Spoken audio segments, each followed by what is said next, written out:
มื้อนี้จะมาแนะนำการนำใช้14เครื่องมือหรือ14ความสามารถของ Microsoft Word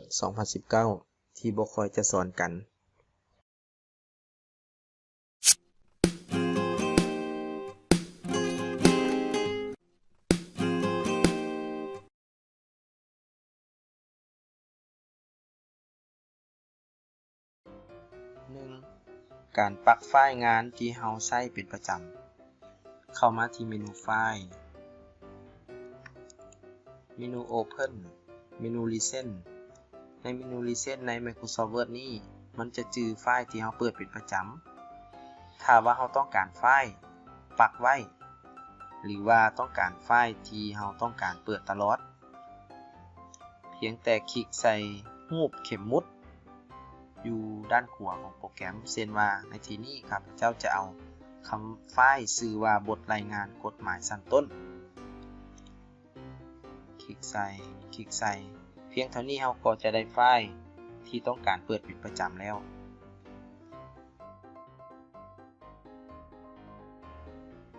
2การเอิ้นใช้เครื่องมือ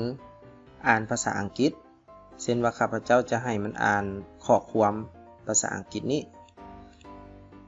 1ให้มาเข้าอยู่ที่ Customize Quick Access Toolbar เนาะคลิกเข้าไปเลือก More Command เลือกอยู่ที่ Popular Command ให้มาเลือกอยู่ที่ All Commands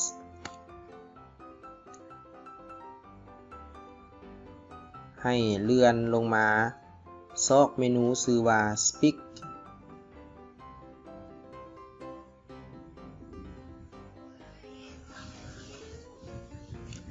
เช่นว่าอยู่ที่นี่เนาะให้คลิกเอาเมนู Speak แล้วคลิก Add เขาจะเห็นเมนูข้ามมาฝากนี้เนาะชื่อว่า Speak แล้วให้กดโอเคมันจะมาอยู่บนนี้ของเมนูวิธีใช้ให้เอาเมาส์ไฮไลท์เอาข้อความที่เราต้องการให้มันอ่านแล้วคลิกใส่เมนูนี้ Seng Chan is 14 years old and he is studying at secondary school in Champasak. เพียงเท่านี้ก็สำเร็จ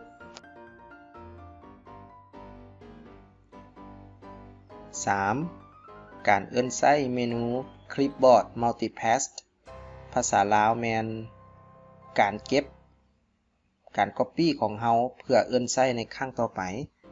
เช่นในที่นี้ข้าพเจ้าจะยกตัวอย่างข้าพเจ้าจะ Copy เอาสาธาและก็สันติภาพเพื่อข้างหน้าจะบ่ได้พิมพ์อีก 1. ให้เข้ามาที่เมนู Home อยู่ที่เมนู Home เราจะเห็นคำว่า Clipboard และจะมีลูกศรน้อยๆอยู่ที่นี่วิธีเอิ้นใช้เพียงแค่คลิกใส่บอลปุ่มนี้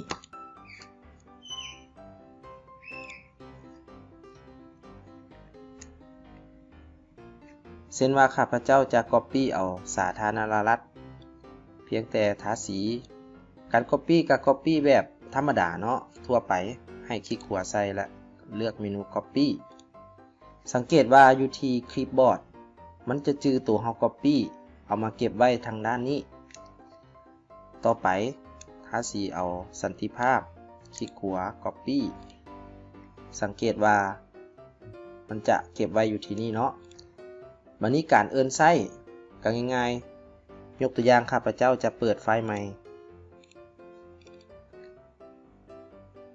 สังเกตว่าเราเปิดไฟล์ใหม่มันจะจื้อการ Copy ของเราทุกๆเทื่อหรือว่าเปิดไฟล์ใดก็อย่าเนาะมันจะ Copy ไว้นี่และวิธีเอิ้นใช้ก็เพียงแค่คลิกใส่สาธารณรัฐและก็สันติภาพเพียงเท่านี้เราก็จะเอิ้นใช้เมนู Clipboard ได้แล้ว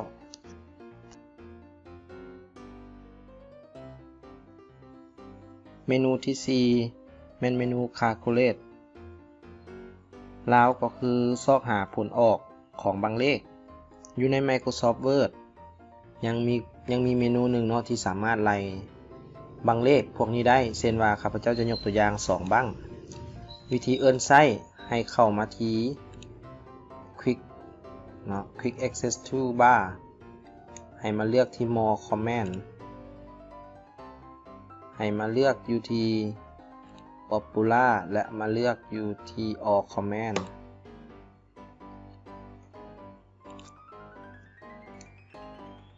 ให้มาซอกหาคำว่า calculate เมื่อเห็นแล้วให้คลิกใส่และกด add และกดโอเคมันจะมาโชว์อยู่ที่เทิงของ Access Toolbar นี่เนาะจะเป็นรูปวงมนหรือว่าเขาเอาเมาส์เลื่อนมามันจะโชว์ว่า Formula วิธีง่ายๆให้มันไล่ตัวใดให้ทาสีบางเลขตัวนั้นเช่นว่าบางที่หนึ่งทาสีกดนี่มันก็จะออกอยู่บนนี้ให้ออก10ตัวอย่างบางที่2กดบัตร1นี่เนาะมันก็จะมาโชว์อยู่ที่ Status Bar ออก32เพียงเท่านี้ก็จะสำเร็จ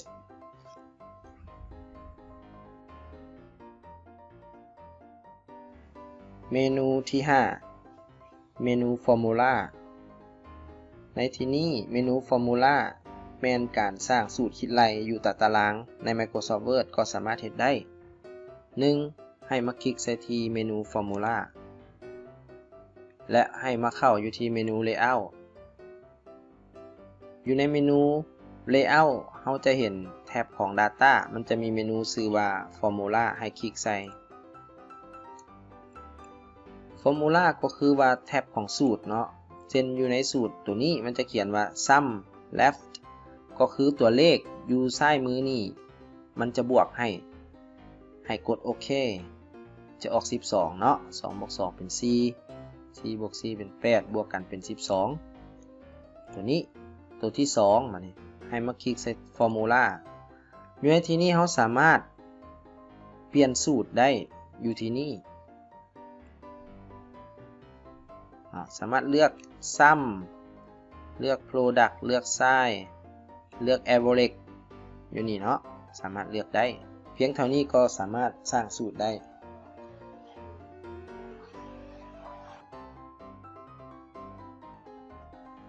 เมนูที่6แม่นเมนูชื่อว่า Slim One Page ก็คือใช้ไว้ปรับข้อความที่เกินหน้าเจี้ยเช่นว่าในที่นี้สิยกตัวอย่างไฟล์บทรายงานอยู่ในไฟล์บทรายงานนี้จะมีอยู่8หน้าเช่นว่าหน้าที่8มันจะมีข้อความที่ว่าตกลงมาที่ว่าบ่หลายแต่ว่าข้าพเจ้าอยากให้มันยับขึ้นไปหน้าที่7มีวิธีแนวใดเมนูนี้แม่นซอยได้วิธีเอิ้นใช้ก็คือให้มาเข้าอยู่ที่ Quick Toolbar more command ให้มาเลือกอยู่ที่ all command แล้วให้เลื่อนลงไปซอกตัว S ที่ขึ้นหน้าเนาะเพราะว่าเราจะซอกคำว่า slim วิธีนี้เนาะให้มาเลือกเมนูนี้ slim one page แล้วมากด add แล้วก็กดโอเคแล้วมันจะมาโชว์อยู่ที่เมนู Quick Access Toolbar นี่เนาะชื่อว่าจะเป็นรูปเจี้ยหลายเจี้ยแล้วมารวมเป็นยับขึ้นให้มันอยู่เต็มหน้าเนาะวิธีใช้ก็ง่ายๆให้ทาสีทั้งหมดหรือว่ากด Ctrl A อยู่คีย์บอร์ด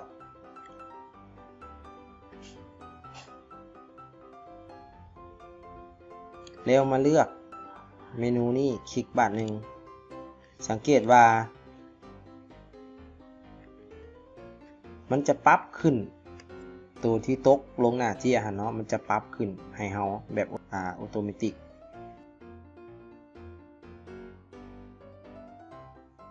เมนูที่7แมนจะแนะนำการเอิ้นใช้Customize Status Bar Status Bar เป็นหยัง Status Bar อยู่ในโปรแกรมเช่นว่าโปรแกรม Word Status Bar จะอยู่บนเบื้องลุ่มนี้ ตามธรรมดาแล้ว Microsoft Word ที่เราเปิดขึ้นมาใช้งานมันจะมีปุ่มลบปุ่มบวกปุ่มซูมหรือว่าบอกหน้าเจี้ยมีจักหน้าประมาณนั้นเนาะคืออยู่ในที่นี้จะบ่มีหยังเลยแม่นข้าพเจ้าได้ปิดไว้เพื่อจะยกตัวอย่างให้เห็นวิธีเลือกเมนูให้มันมาโชว์อยู่ใน Status Bar ก็ง่ายๆให้คลิกขวาใส่ที่ Status Bar มันจะมีให้เลือกหลายๆอันเช่นว่าข้าพเจ้าอยากรู้คำว่า Page Number จำนวนหน้ามีจักหน้าก็คลิกใส่เนาะแล้วก็ View แล้วก็ Zoom Slider แล้วก็ซูมจักเปอร์เซ็นต์ 100% จังซี่เนาะอยากรู้หยังก็เพียงแต่คลิกใส่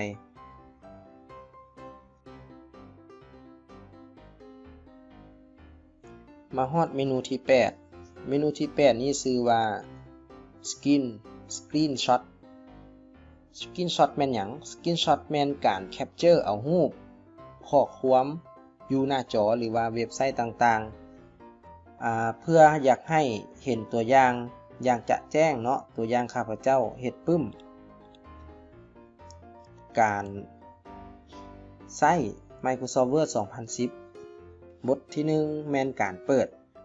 คือแบบนี้ก็แม่นการ Screenshot มาทางนั้นว่าการแต่งบทสอนต่างๆการเฮ็ดปึ้มต่างๆล้วนแต่ได้ใช้เมนูนี้ขั้นตอนที่1เช่นว่าข้าพเจ้าสิแคปเจอร์เอาบทฝึกหัดนี่แม่นปึ้มเลขม.7 เนาะของกระทรวงข้าพเจ้าดาวน์โหลดมาและข้าพเจ้าเห็นบทฝึกหัดตัวนี้และจะเอาไปให้นักเรียนแก้ข้าพเจ้าบ่อยากพิมพ์ก็สามารถแคปเจอร์เอาได้เลยเส้นวิธีก็ให้เปิดไฟล์ตัวนี้ขึ้นมาแล้วเลื่อนมาหาหน้าที่เราต้องการหลังจากนั้นให้ไปเปิด Microsoft Word ขึ้นมาแล้วเอาเมาส์คลิกใส่บอนที่เราต้องการหลังจากนั้นให้มาเอิ้นใส่เมนูนั้นเช่นให้มาเข้าเมนู Insert เมนู Screenshot แล้วให้มาเข้าคำว่า Screen Clipping คลิกบาทหนึ่งรอท่ามืดหนึ่งเนาะสังเกตว่าเมาส์เฮาก็จะกลายเป็นเลขบวกพร้อมจะครอบเอาหรือว่าเลือกเอาบอนที่เราต้องการให้คลิกค้างไว้ให้เลื่อนมาบอนมุมที่เราต้องการแล้วคลิกค้างไว้แล้วขวมเอาข้อความที่เราต้องการนั้นแล้ววางเมาส์ก็จะได้ข้อความที่เราต้องการฮอดเมนูที่9แล้วเมนูที่9นี้แม่นเมนู Hyperlink Hyperlink แม่นการสร้างลิงก์เพื่อต้องการเปิดไฟล์รูปภาพต่างๆหรือว่าเว็บไซต์ต่างๆที่อยู่นอกโดยผ่านลิงก์ที่เราสร้างไว้ใน Microsoft Word เช่นว่าในที่นี้ข้าพเจ้าจะสาธิตให้เบิ่งเป็นตัวอย่างเช่นว่าข้าพเจ้าจะเลือกคำว่าบทฝึกหัดที่1ให้ทาสีเอาในนี้วิธีสร้างคลิกขวาใส่แล้วมาเลือกคำว่าลิงก์คือ Microsoft Word 2019 นี้มันจะเขียนคำว่าลิงก์เท่านั้นแต่ว่าเวอร์ชันเก่าแมนมันเขียนว่า Hyperlink หรือสังเกตง่ายๆเป็นรูปหน่วยโลกและมีกาโซ่ให้คลิกใส่เลยมันจะโชว์ป๊อปอัพตัวนี้ขึ้นมาให้มาเลือกตัวที่1แล้วก็มาเลือกคำว่า Current Folder แล้วให้ไปเลือกไฟล์ตัวนี้สำคัญให้สังเกตดีๆเฮาอยากเปิดไฟล์ตัวใดเฮาเซฟไว้บอนไหนเฮาต้องไปคลิกเลือกบอนอยู่ของมันเช่นไฟล์ชื่อว่าบทฝึกหัดที่ข้าพเจ้าเซฟไว้อยู่ที่ Document แล้วเลื่อนซอกไฟล์ที่มีชื่อว่าบทฝึกหัดคลิกใส่บัตร1แล้วกดโอเคเพียงเท่านี้ก็สำเร็จลองคลิกเบิ่งมันจะเปิดไฟล์ตัวนี้ขึ้นมาชื่อว่าบทฝึกหัด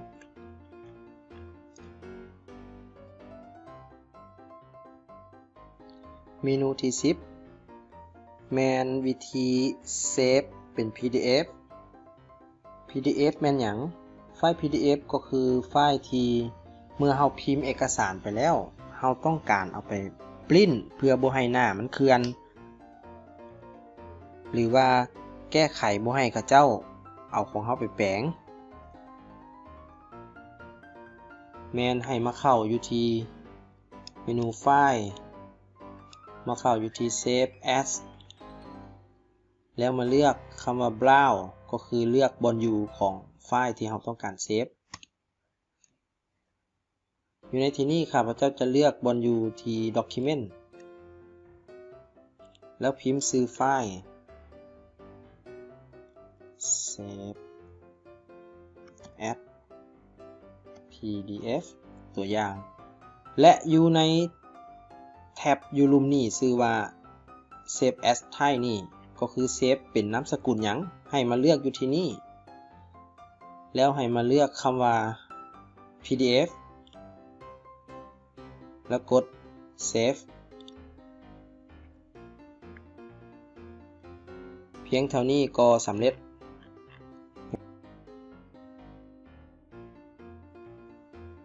เมนูที่11แม่นเมนู Auto Correct เมนูนี้แม่นการบันทึกข้อความที่เราได้พิมพ์ตลอดเช่นว่าสาธารณรัฐประชาธิปไตยประชาชนลาวเมนู Auto Correct ช่วยได้โดยการพิมพ์ตัวย่อแล้วมันก็จะออกมาเองเช่นวิธีมันมีดังนี้เช่นว่าข้าพเจ้าจะ Copy เอาสาธาแล้วให้มาเข้าที่เมนูไฟล์เลื่อนลงมาเลือกเมนู Option มาเลือกคำว่า Grouping แล้วมาเลือก Auto Correct Option แล้วให้มาเข้าอยู่ที่ Match Auto Correct อยู่ในที่นี้มันจะมีให้พิมพ์ตัวคีย์ลัดหรือว่าช็อตคัทหรือว่าตัวย่อเช่นว่าข้าพเจ้าจะใส่ว่าสปปลแล้วให้ออกมาเลยคำว่าสาธารณรัฐประชาธิปไตยประชาชนลาวคำนี้เมื่อให้ออกมาแล้วให้กด Add ปัดหนึ่งตัวที่2ตัวที่2เป็นสันติภาพข้าพเจ้าจะเขียนคำว่าสันติภาพแล้วให้โซ่คำว่าสันติภาพเอกราชประชาธิปไตย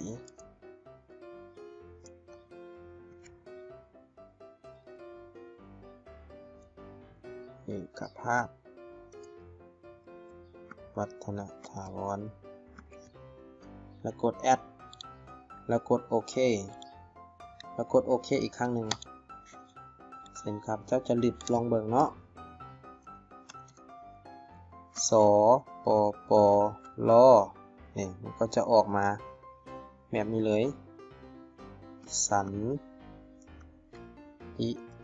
ภาพแบบนี้เนาะหวังว่าจะซอยได้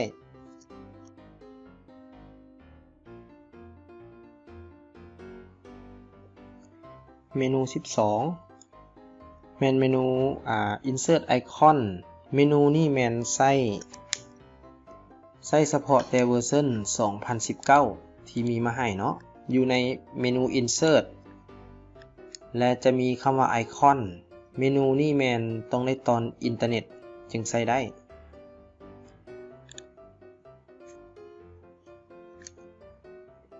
เช่นว่าจะมีหลากหลายให้เลือกและจะจัดเป็นโหมดไปเนาะมักตัวใดก็เลือกตัวนั้นตัวนี้เป็นเมนูใหม่มานำMicrosoft Word หรือว่ามาเป็นสูตรของ Office 2019ตัวอย่างเช่นว่าเจ้าสิเอารูปหมวกคลิกใส่แล้วคลิก Insert มันก็จะออกมาแนวนี้ให้เนาะสามารถเปลี่ยนสีได้คลิกใส่มันจะมีเมนูคำว่า Graphic Format ออกมาให้แล้วก็เลือกโหมดสีได้ ตามใจเนาะเมนูนี้แมนเมนูใหม่ลองไปใส่เบิงน่าสนใจ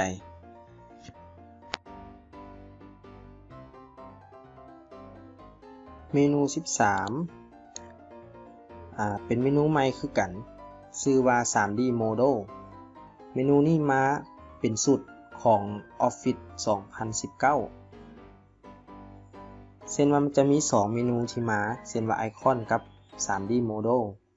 ต้องได้ต่ออินเทอร์เน็ตจึงใช้ได้ตัวอย่าง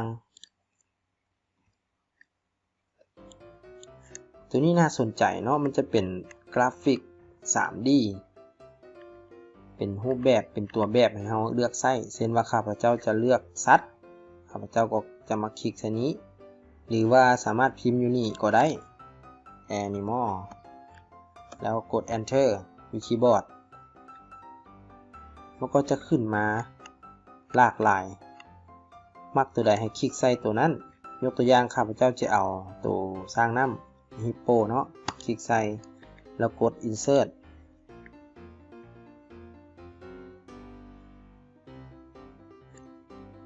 ตัวอย่างเนาะเดี๋ยวขยายใหญ่น้อยนึง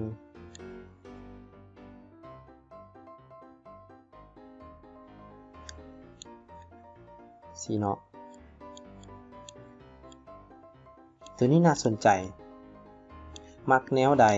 ก็ลองฟอร์แมตเบิงมีหลายๆรูปแบบ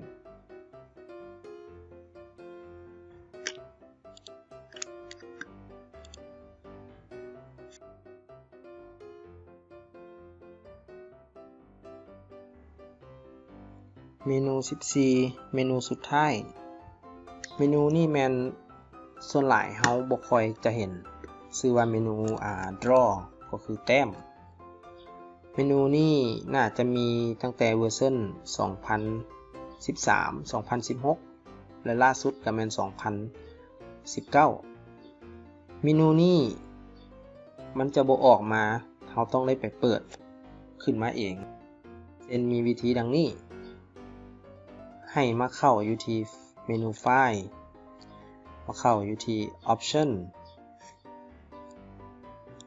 แล้วให้มาเข้าอยู่ที่ Customize Ribbon อยู่ในนี่มันจะมีตัวใดที่ติ๊กแล้วมันจะโชว์ออกมาเส้นตามธรรมดาแล้วมันจะบ่มีติ๊กอยู่บนเมนู Draw นี่เนาะถ้าเฮาอยากให้มันโชว์มาบนเมนู Ribbon มานี่ก็ให้คลิกติ๊กเอาแล้วกดโอเคสิเนาะเมนูนี้ใส่เฮ็ดหยังจะเพ้นหรือว่าทาสีมันจะมีสีให้เลือกประมาณนี้หรือว่าคลิกลิ้นเบิงเนาะหรือว่าตัวนี้หรือว่าหัวน้อยโพดก็จะสามารถปรับได้บนจุดนี้เนาะครับเจ้าจะเลือกนี้แล้วก็เลือกสีได้แล้วก็เลือกรูปแบบของการเพ้นได้ประมาณนี้เนาะนี่น่าสนใจลองเรียนลิ้นเบิง